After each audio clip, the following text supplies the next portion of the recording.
Hello students, so welcome back. तो हम जो है अपना लास्ट चैप्टर जो है बायो का क्लास 10th का वो कर रहे थे। तो अभी एक ही वीडियो किया था हमने। वीडियो में हमने स्टार्टिंग में इसमें देखा था कि कैसे हम जो है नेचुरल रिसोर्सेज को हमें कैसे जो है वो कंजर्व करना चाहिए। सस्टेनेबल डेवलपमेंट के बारे में पढ़ा था कि हमें जो है वो नीड क्यों है, ज़रूरत क्यों है अपने रिसोर्सेज को मैनेज करने की, उनको बचाने की। उसके बाद फिर हमने पढ़ा था कि फॉरेस्ट और वाइल्ड लाइफ क्या है और फॉरेस्ट और वाइल्ड लाइफ की क्या इम्पोर्टेंस है हमारी लाइफ में। फिर उसके बाद हमने जो है स्टेक होल्डर्स के बारे में पढ़ा था। तो स्टेक होल्डर्स हमारे पास फॉरेस्ट के मामले में 4 टाइप्स के आते थे, ठीक है। फिर उसके बाद हमने चारों का रिलेशन पढ़ा था कि कैसे वो जो है सॉरी, कैसे वो जो है एक तरह से एक दूसरे पर डिपेंड है, उनकी एक्टिविटीज़ से फॉरेस्ट पर, रिसोर्स पर क्या फ़र्क पड़ता है, ठीक है। तो अब उसके बाद हम आगे बढ़ेंगे। तो अब कुछ मूवमेंट्स जो है, कुछ आंदोलन जो है वो हम फॉरेस्ट को बचाने के लिए, हमारे रिसोर्सेज को बचाने के लिए अलग अलग जगह पर अलग अलग लोगों ने कई मूवमेंट्स जो है वो चलाए। और आज जो है उस एरिया के लोग जो हैं वो फिर कैसे अपने रिसोर्सेज को बचाने के लिए आगे आ रहे हैं और कैसे अपने रिसोर्सेज को बचाने के लिए वो आंदोलन कर रहे हैं। तो सबसे पहले केस आता है द खेजरी ट्री, ठीक है, case of the Khejri tree. तो विश्नोई कम्युनिटी है राजस्थान में, जहाँ पर जो है वो फॉरेस्ट को कंजर्व करना और जो है वाइल्ड लाइफ को बचाना उनका एक धार्मिक यकीन है, मतलब रिलीजियस बिलीफ है। वो मानते हैं कि ये सारी चीज़ें हमारी जो है वो धार्मिकता से जुड़ी हुई है, ठीक है। तो 1731 में अमृता देवी विश्नोई नाम की एक लेडी थी। उसने 363 लोगों को जो है वो क्या किया, इकट्ठा किया। उनका ग्रुप जो था वो पूरा था और उन्होंने पूरी की पूरी लाइफ जो है वो वहाँ पर एक स्पेशल ट्री था, राजस्थान में होता है, जोधपुर में गांव का नाम है खेजराली। तो खेजराली में खेजरी के ट्रीज जो है उनको बचाने के लिए जो है वो पूरा मूवमेंट जो है वो चलाया। और वहाँ पर जो है फिर लोगों को पता चला कि नेचुरल इन्वायरमेंट में हमारे लोग जो हैं वो कैसे जो है अपना डिटर्मिनेशन से जो है वो अपने नेचुरल एनवायरनमेंट को, नेचुरल रिसोर्सेज को बचा सकते हैं। और फिर अमृता देवी विश्नोई के नाम से ही अब एक जो प्राइज़ है, एक अवार्ड जो है वो दिया जाता है जिसका नाम है Amrita Devi Bishnoi national award for wildlife conservation. तो ये जो है, जो भी वाइल्ड लाइफ कंजर्वेशन के लिए स्टेप्स लेते हैं, कुछ अलग करते हैं वाइल्ड लाइफ को बचाने के लिए, तो ये उन लोगों को ये अवार्ड्स जो है वो दिया जाता है। उसके बाद आता है चिपको आंदोलन। तो चिपको आंदोलन जो है, चिपको से ही आपको समझ में आ गया होगा कि ये एक तरह का पेड़ों के साथ चिपक कर जो है वो आंदोलन किया गया था। तो ये चिपको आंदोलन जो है वो मीन्स क्या है, हग द ट्री मूवमेंट। तो चिपको आंदोलन जो है वो गढ़वाल, मतलब कि उत्तराखंड में रेनी नाम का जो एक छोटा सा गांव है, वहाँ पर जो है चिपको आंदोलन जो है वो 1970 में जो है वो ऑलमोस्ट स्टार्ट किया गया। तो वहाँ पर जो है कॉन्ट्रैक्टर ने जो है वो ट्रीज़ को काटने के लिए जो है वो पूरे गांव में जो है वो कॉन्ट्रैक्ट लिया। लेकिन वहाँ के लोग जो थे वो नहीं चाहते थे कि वो वहाँ के ट्रीज़ जो हैं वो काटे जाएं, क्योंकि वहाँ का अगर ट्रीज़ कटते तो वहाँ के एनवायरनमेंट जो है वो स्पॉइल होना था।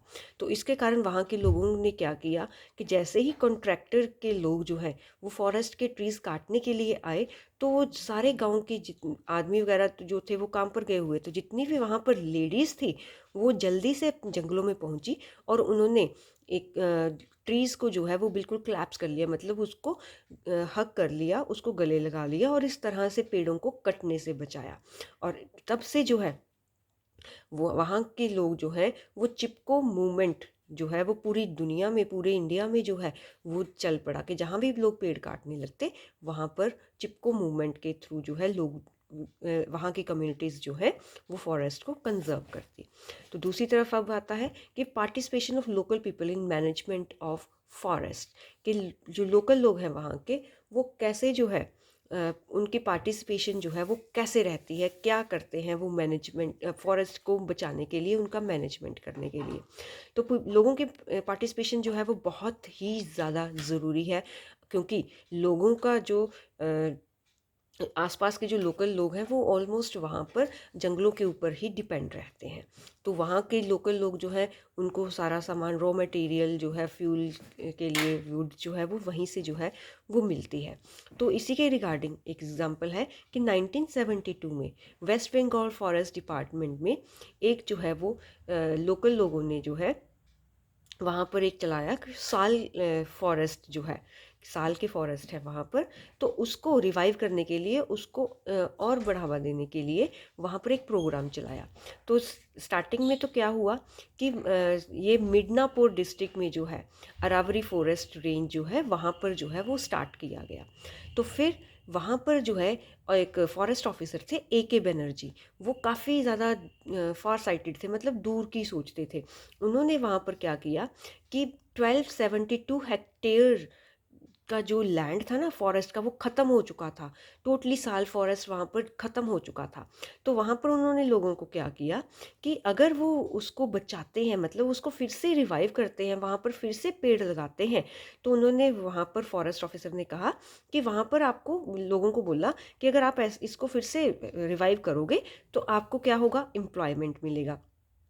एम्प्लॉयमेंट किस में मिलेगा, सिल्वी कल्चर, मतलब कि वहाँ के जंगलों को बचाना, मैनेजमेंट करना वहाँ का, ठीक है, तो उसमें एम्प्लॉयमेंट मिल गया। साथ के साथ जो है हार्वेस्टिंग करनी पड़ेगी, वहाँ पर फसल भी उगाएंगे, मतलब पेड़ उगाएंगे, तो जो भी उस वहाँ के जंगलों से मिलेगा उसका 25% जो है, जो भी मिलेगा वहाँ पर, मान लो 100 रुपये मिलते हैं, ठीक है, तो 100 का 25 रुपये जो है वो उन लोगों को जाएगा। और साथ के साथ उनको अलाउ भी किया जाएगा कि वहाँ से वो अपने घरों के लिए जो है लकड़ी ले सकते हैं, ठीक है, फायरवुड ले सकते हैं, साथ के साथ अपने जानवरों के लिए फॉडर, मतलब घास वगैरह भी जो है वो सस्ते दामों में वहाँ से ले सकते हैं।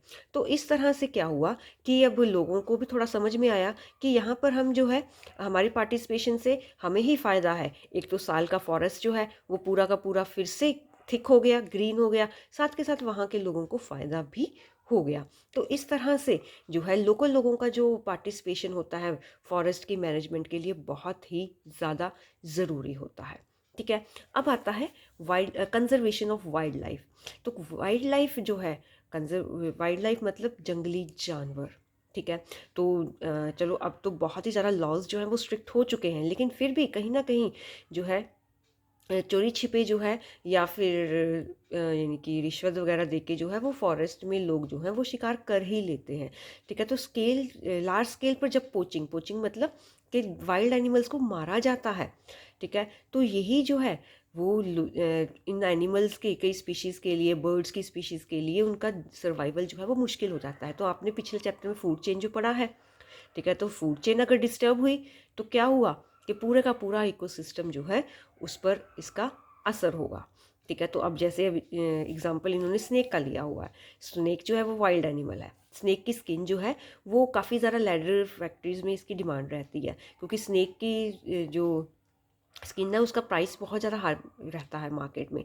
तो पैसे कमाने के लिए क्या करते हैं लोग, लार्ज स्केल में स्नेक्स को मारते जा रहे हैं, और मारकर फिर क्या करेंगे कि उससे जो है स्किन लेदर फैक्ट्रीज में बेचेंगे और मुनाफा कमाएंगे। लेकिन उस साइड क्या हुआ, दूसरी तरफ जब स्नेक्स ख़त्म हो गए तो क्या हुआ कि स्नेक्स जो हैं वो रैट्स को खाएंगे, जब स्नेक्स नहीं रहेंगे तो रैट्स जो है वो क्या होगा कि रैट्स का नंबर बढ़ जाएगा, और रैट्स का नंबर बढ़ गया तो फिर जो फार्मर्स हैं उनकी क्रॉप्स को नुकसान होगा, ठीक है। तो ऐसे ही जो है टाइगर्स का भी ले सकते हैं हम एग्जांपल, लायंस का भी ले सकते हैं। तो इस तरह से क्या है कि पूरी इन लोगों को मारते जा रहे हैं हम, इन जानवरों को मारते जा रहे हैं, जिससे फूड चेन जो है वो डिस्टर्ब होगी और पूरा का पूरा इकोसिस्टम हमारा जो है वो डैमेज हो सकता है और हो भी रहा है, ठीक है।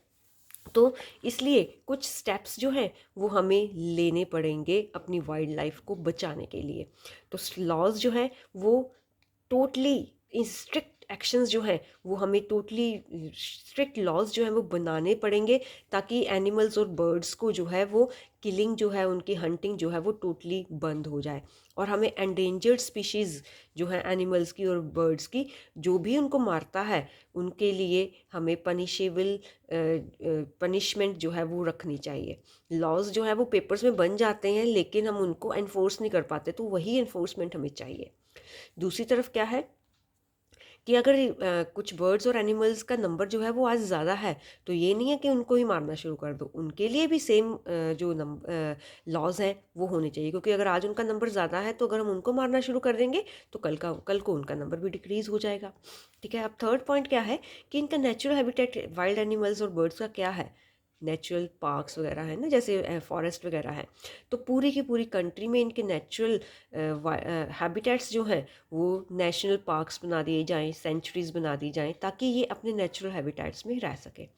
तो गवर्नमेंट डिपार्टमेंट जो है वो वाइल्ड लाइफ की कंजर्वेशन के लिए जो है पीरियोडिकली सर्वे करें। पीरियोडिकली सर्वे मतलब कि साल के बाद, पूरे 6 महीने के बाद पूरा प्रॉपरली जो है वो सर्वे करें। नेशनल पार्क्स के बारे में देखें कि वहाँ पर, सेंचुरीज़ के बारे में देखें कि वहाँ पर कितनी पॉपुलेशन पिछले साल थी, अब कितनी पॉपुलेशन वहाँ पर एनिमल्स और बर्ड्स की हो गई है। ठीक है, या फिर कितने एनिमल्स जो है फ्लड्स वगैरह के या फिर भूखे रहकर अकाल पड़ने से ये मर गए हैं, ताकि उनको जो है वो प्रॉपरली जो है हेल्प की जा सके और उनको बचाया जा सके। उसके बाद जो है जो एंडेंजर्ड स्पीशीज़ है, मतलब खतरे के निशान पर हैं जिनका स्पीशीज़ का नंबर, उनको जो है वो ज़्यादा अटेंशन की ज़रूरत है, ताकि उनका नंबर ख़त्म ना हो जाए, वो एक्सटिंक्ट ना हो जाए, उनको कंजर्व करने की ज़रूरत है। उसके बाद जो हम बेफालतू में अनऑथराइज्ड जो है वो पेड़ों को काटते जा रहे हैं टिम्बर ट्रेड के लिए, लकड़ी फर्नीचर के लिए, फ्यूल वुड के लिए, तो वो जो है वो बिल्कुल बंद हो जाना चाहिए।